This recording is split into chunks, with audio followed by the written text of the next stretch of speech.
What effect are federal funding cuts having on feeding South Dakota and their mission here in the area? A new trail proposed for the west side of Rapid City has a unique vision. We'll take a look.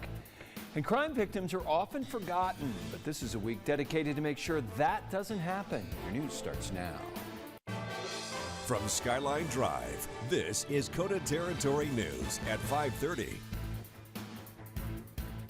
Good evening, I'm Jack Cottle. In honor of National Crime Victims' Rights Week, the Pennington County Sheriff's Office, with their victim specialist and the Pennington County State's Attorney's Office, hosted several events today to bring awareness to people who have been victims of violent crimes. Our Brian Savage spoke to them and others to understand the importance of supporting crime victims. To kick off National Crime Victims' Rights Week, various law enforcement agencies in Pennington County were seen Tuesday morning on the steps of the Public Safety Building, wearing different colors. All the different colors represent different crimes. Teal is sexual assault, purple is domestic violence, and the dark blue represents child abuse. Every year, the Pennington County Sheriff's Office hosts a Wear Your Colors Day photo outside the Public Safety Building to bring awareness to violent crime victims. Violent crime is a problem here, and we've got new street patrols and that kind of thing downtown for the issues that happened a couple weeks ago, and it's every day, it's everywhere. Elcher believes we're still living in an offender-centered society. The system is really offender-centered, but we kind of get the victims lost in that process. So this is to just bring awareness to just the needs and issues with the victims. PCSO tried something new this year as part of National Crime Victims' Rights Week, in which they painted awareness rocks and placed them near the memorial bench outside the Pennington County Administration Building. Each rock includes an awareness message for crime victims. Some of the messages read, "Healing takes time, strength, and love shouldn't hurt." Tuesday concluded with a luncheon held by the state's attorney's office and sheriff's office. The event's keynote speaker was Ebony Afraid of Lightning, who tragically lost her brother to a domestic violence crime in 2021. Men can also be a domestic violence victim, and that they should not be worried about reporting it and get help if they need it. During the luncheon, 8 Pennington County deputies were awarded the Victims Champion Award for their service and bravery involving a house fire that led to the death of a woman in February 2024. National Crime Victims' Rights Week started Sunday and runs through Saturday. Reporting in Rapid City, I'm Brian Savage.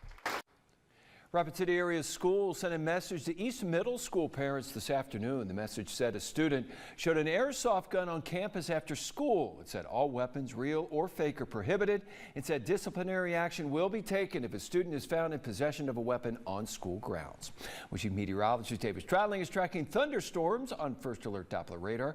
Will they make it to Rapid City? David, a lot of people find that thunder kind of soothing out there. Yeah, I've had a lot of people come up to me and say they're excited for some thunderstorms to happen for us here in KOTA territory. We are looking through the towers up here on Skyline Drive on our Golden West Tower camera.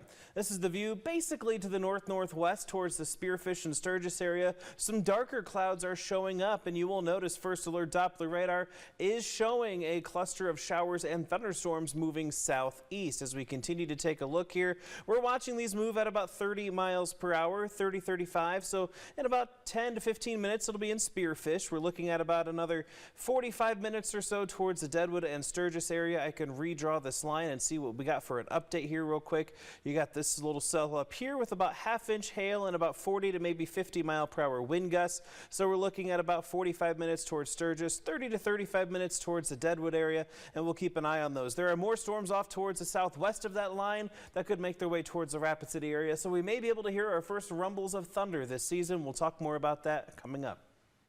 Thank you, David. A former Box Elder man is sentenced to 40 years in prison, with 5 suspended for the sexual abuse of 2 minors. 54-year-old Troy Allen previously pleaded no contest to 1 count of second-degree rape and pleaded guilty to 1 count of fourth-degree rape. Judge Eric Kelderman sentenced Allen to 25 years in the South Dakota State Penitentiary for the second-degree rape charge and 15 years for the fourth-degree rape charge. One victim testified that he was just 7 years old the first time Allen sexually assaulted him. Judge Kelderman said he could not ignore Allen's long-term ongoing pattern of victimizing children. 2 people are under arrest after a bank robbery this morning at the the Black Hills Federal Credit Union in Eagle Butte. Cheyenne River Sioux Tribe law enforcement says the two men came into the credit union with handguns and had fled by the time officers got there. They say they ended up in a 30-mile high-speed pursuit that exceeded 120 miles per hour before they stopped them on U.S. Highway 212. The tribe says the pair was arrested without further incident. Monument Health Spearfish Hospital was once again named among the 2025 top 100 rural and community hospitals by the Chartis Center for Rural Health. This is amid their current hospital expansion project. The hospital's president said they're making good progress on phase 1 of the project, three-phase schedule. Phase 1, which is expected to be completed by winter of 2026, will include private medical surgical rooms and a new entrance to the hospital. Hospital officials say this is much needed to help better serve rural cities surrounding spearfish. We definitely have the rural communities that we serve in mind, and we know that they find us from further and further distances, and so we want to make that easier for them, less complicated, easier to be able to see a provider or to come in to receive services. Horsley noted the traffic in and out of the hospital may get worse before it gets better, but says access should be easier once phase 1 is complete. There will definitely be portions available for the public in that phase 1. There will be some portions that are going to wait for us to complete phase 2. A big portion of this project is parking. We're kind of in a landlocked area. We have a sequencing in stepwise fashion that we're handling parking. Worsley also thanked the community members who've been patient during the construction thus far and says healthcare access will be better as a result of this expansion. For those traveling on East Colorado Boulevard in Spearfish, expect to take alternate routes until mid-October. The Colorado Boulevard widening project started last week and, according to contractor Dakota Ready Mix, is expected to run into mid-October. Closing will have multiple phases, starting with an initial closure limiting access to the Sky Ridge neighborhood and the Keating Resources Sports Complex. Those needing to access those areas will need to use Aurora or Sky Ridge Avenue. Access to the Sodak storage facility and Cenex gas station will be available from the east via the Colorado Loop Highway 85 intersection. There is some good news, though. The road will be temporarily reopened from July 25th through August 10th during the Sturgis Motorcycle Rally. If you have any questions, contact the City of Spearfish Public Works Department at 605-642-1333. A proposed project could improve public transportation in West Rapid and promote a meaningful message. Black Hills Works filed a request for support from Rapid City's Vision Fund to build the Legacy Trail on their west side property. The disability advocacy organization plans to build Legacy Park with private funding at this location, and they want this park to serve as a connector for existing trail systems in Mary Hall Park and Raider Park. The project proposal requests $3.5 million to build an ADA-compliant 10-mile trail system, improving access for everyone across West Rapid. Black Hills Work Philanthropy Director Tammy Hops spoke about how the idea for Legacy Trail came together. From that, we saw a vision to expand even further to create a public trail that would access our park and really fulfill the vision of just bringing people together in a healthy, natural way. KOTA Territory's Brad Walton will have more details on Legacy Trail on KOTA Territory News at 6 on Fox. There have been a lot of changes when it comes to federal funding of programs. Just how is Feeding South Dakota feeling that, and how is it affecting their mission to fight food insecurity? That's up next when KOTA Territory News at 5:30 returns. Since the Trump administration paused much federal funding to look at budget spending, it's been an uncertain time for many nonprofits that rely on federal funding, like Feeding South Dakota.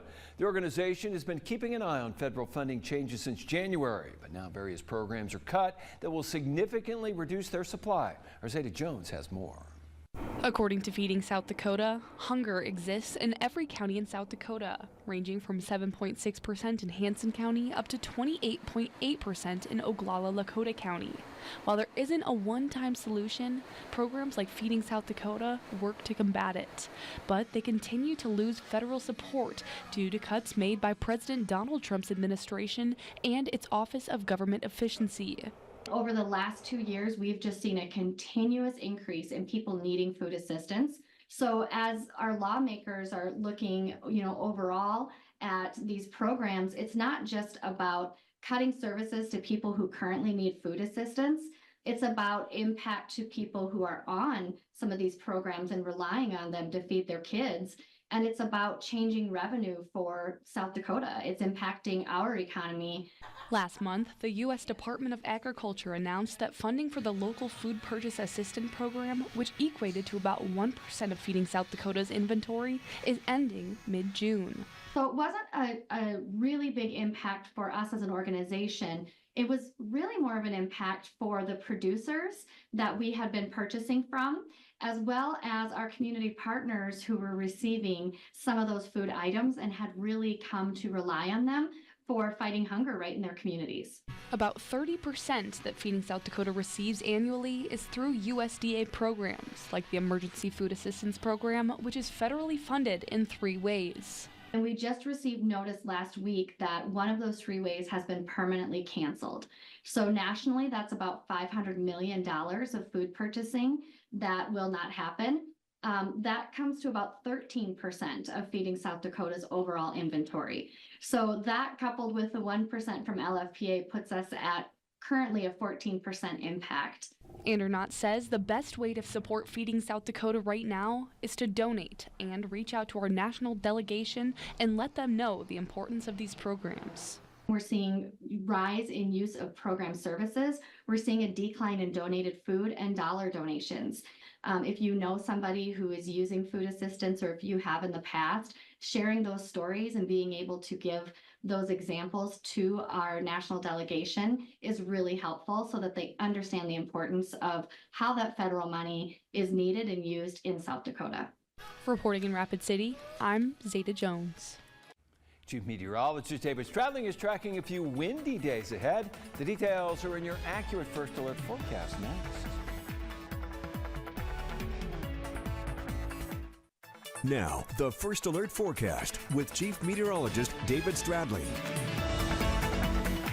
We've got our first real round of thunderstorms moving through KOTA territory. We had a few of them a couple of days ago, but these ones are a little more widespread and impacting the heart of the Black Hills now. You can kind of see them moving through Butte County towards Spearfish and down into the Wyoming Black Hills. We're going to take a look at the northern edge of these, and some of these may be producing up to about half-inch size hailstones, so on the smaller side, but maybe about a dime or a penny maybe on the higher end there. And these storms near the Spearfish area right now as well. Some gusty winds 40 to 50 miles per hour will also be possible. Now they're moving at about 30 to 35 miles per hour to the southeast. So taking a look, we have pretty much impacting Spearfish right now. About another 10 minutes or so till they move towards the Newell area. Under a half hour for Lead, Deadwood area. 31 minutes towards Sturgis and about 40 minutes towards Bear Butte. We're going to be seeing those continue to slide southeast. There is another little broken section of this line of thunderstorms near the Sundance area just south of Upton. These will continue to move eastward as well, so Rapid City may get some thunder showers as well. We'll have to keep an eye on these as they move our way a little bit more. So we're watching these showers come to an end by about midnight or a little bit later. Things will be quiet for the rest of the night once they do so. Highs today made it into the 60s and 70s for many, warmer for much of western South Dakota, but a bit cooler into Wyoming. Instead of 70s near Wyoming, we're in the lower 60s. We had 60s and 70s for South Dakota, and that's where many of us are hanging out right now. It is 49 towards Alzada, where a rain-cooled shower has dropped those temperatures. Sheridan at 51, Ekalaka at 58, so cooler temperatures a little bit off towards the northwest. 65 downtown Rapid City, Beulah 46. They just had that thunder shower move through town. It's now moving through Spearfish. That updates about every hour or so for Spearfish, so we'll likely notice that number drop here within the next 30 to 60 minutes. Our temperature for tomorrow will be up to about 63, so a few degrees cooler than what we were for today. A few more showers are possible throughout the day. You'll notice a couple of them moving through, maybe some rumbles of thunder with them, but by the time we get to the evening hours, most of those should be coming to an end. It will be a bit windy tomorrow. Wind advisories are in place for much of northwest South Dakota from 11 a.m. to 7 p.m. With that wind, we are looking at fire danger for northwest South Dakota and much of KOTA territory pretty much over the next 7 days as warmer and windier conditions are expected. Now overnight tonight, winds won't be too bad for us, but throughout the day tomorrow, we'll notice some of those gusting up to 45, maybe 50 miles per hour into the middle of the day and the afternoon for northwest South Dakota. 25 to 40 mile per hour gusts for parts of Wyoming and into southwestern South Dakota. We'll keep those breezy conditions around for Wednesday night into Thursday morning, especially across western South Dakota. And those winds will be likely for much of South Dakota as we go throughout the day on Thursday, with some of those wind gusts up to 35, maybe 40 miles per hour before they'll start to taper off. Over the next 4 days, you'll notice temperatures staying in the low to mid 60s. Wednesday and Thursday will be in the upper 70s on Friday, down to the lower 70s on Saturday. Some beautiful weather on tap for us as we make our way into the weekend. We'll have isolated showers tonight, mostly ending after midnight. However, a couple may linger afterwards. It will be mostly cloudy, lows in the 30s and 40s. 50s and 60s for tomorrow. We'll have partly cloudy skies, isolated showers, a few rumbles of thunder. It will be breezy throughout the middle of the day and the afternoon. Temperatures stay in the 50s and 60s on Thursday before warming up into the 70s. Sheridan can flirt with 80 on Friday. We'll be in the 70s Friday and Saturday for Rapid City, falling to the 60s Sunday, 50s Monday. However, we will bounce back up into the 60s on Tuesday, though it does get a little breezy towards the end of the weekend. All right. Felt beautiful out there today. It did. A little bit of sunshine this morning, some nice mild air. Those thunderstorms are going to sound nice too. Absolutely. Getting to be that too nice to come to work weather. It almost is, yes. All right, thank you, David. Well, coming up, you're in luck this evening as we have a big old fish headed your way. Plus, a pair of Stevens basketball players earn all-state honors. Big Quick has all the details next in KOTA Sports.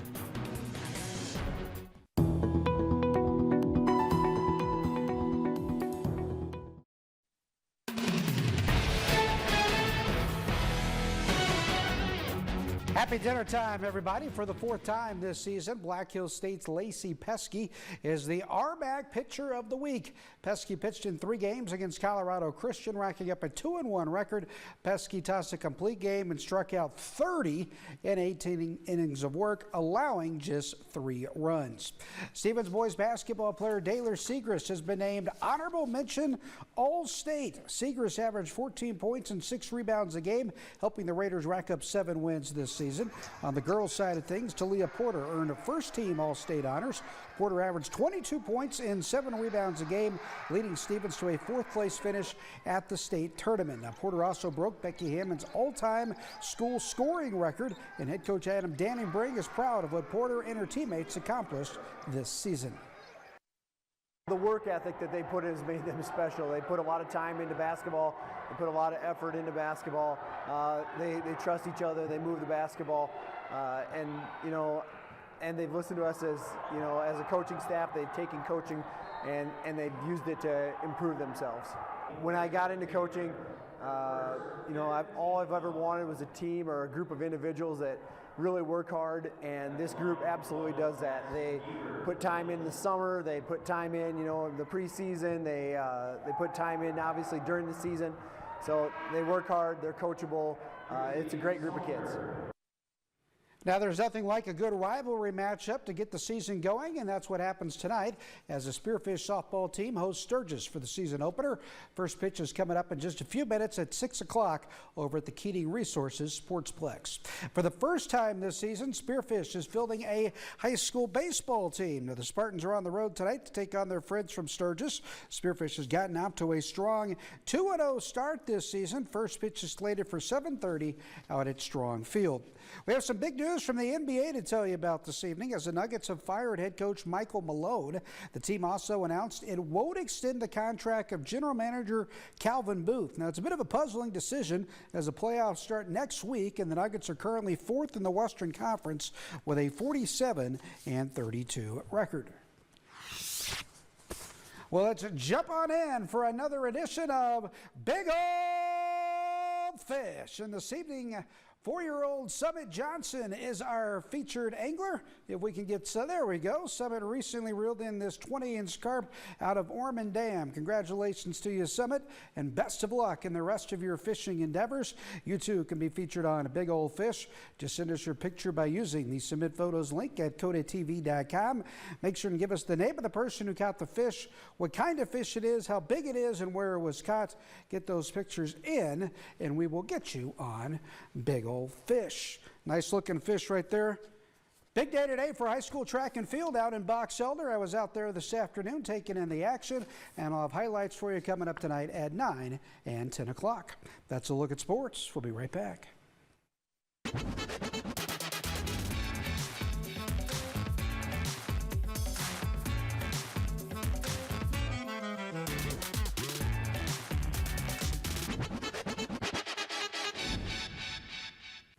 An ancient animal's DNA has helped it return from extinction. These 3 young direwolves were born in October and are being raised at an unknown nature preserve. They're named Romulus, Remus, and Khaleesi. According to Colossal Biosciences, the pups carry the traits of the long-lost giant dogs. The company behind the de-extinction project says it used gene editing to modify the traits of existing animals. The team took DNA from a 13,000-year-old tooth and a 72,000-year-old skull to create healthy direwolf puppies. Now, you may recognize the direwolf. It's one of the legendary creatures on HBO's Game of Thrones series. The animal had previously been extinct for more than 12,000 years. That is amazing what they can pull off these days. Science is incredible, that's for sure. We have showers and thunderstorms we're tracking, Jack, and the first rumblers of the year may be making their way into Rapid City.